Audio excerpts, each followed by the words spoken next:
prayer to Osiris, Lord of the dead.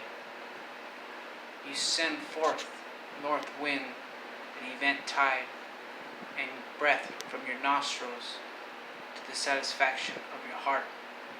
Your heart renews its youth. You produce the stars, and the celestial heights are beating to you, and the great doors of the sky open themselves before you.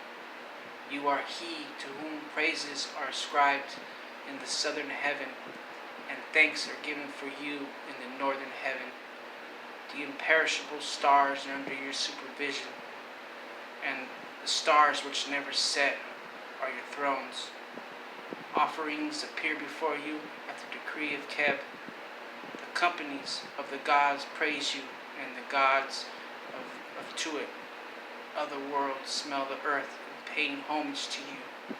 The utmost parts of the earth bow before you, and the limits of the skies entreat you with supplications. When they see you, the holy ones are overcome before you, and all Egypt offers thanksgivings to you when it meets your majesty. You are shining spirit body, the governor of spirit bodies.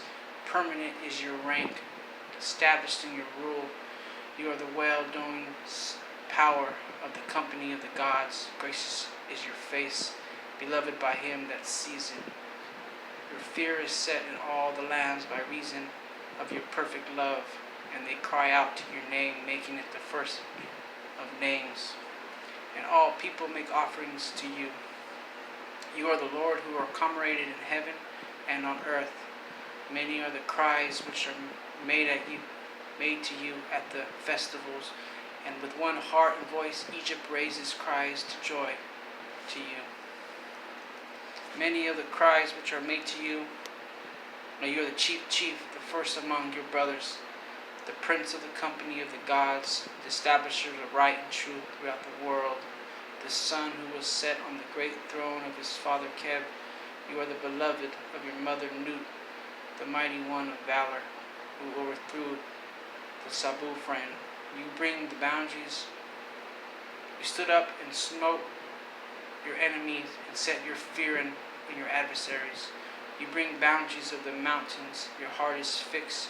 Your legs are set firm. You are the hair of Keb and the sovereignty of the two lands, Egypt.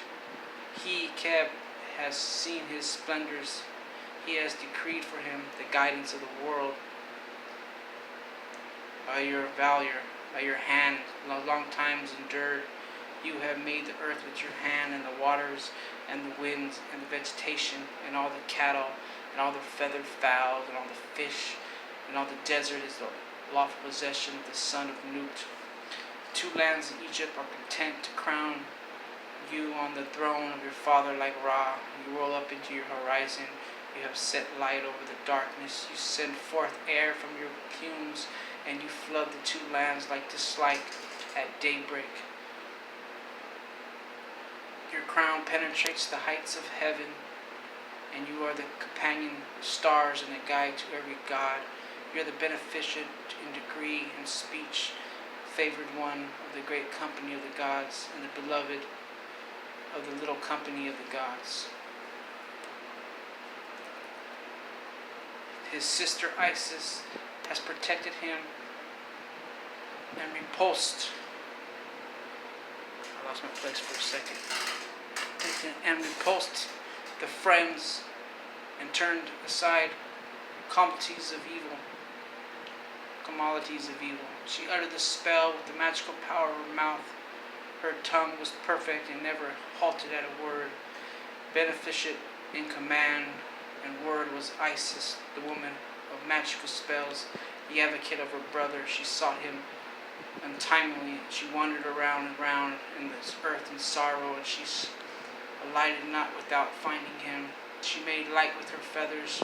She created air with her wings. She uttered the death wail for her brother. She raised up the inactive members of whose heart was still. She drew from his essence. She made an heir.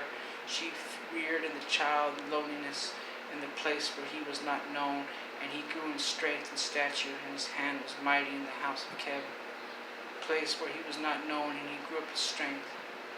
The The company of the gods rejoice, rejoice at the coming of Horus, the son of Osiris, whose heart was firm, the triumph, the son of Isis, the hair of Osiris.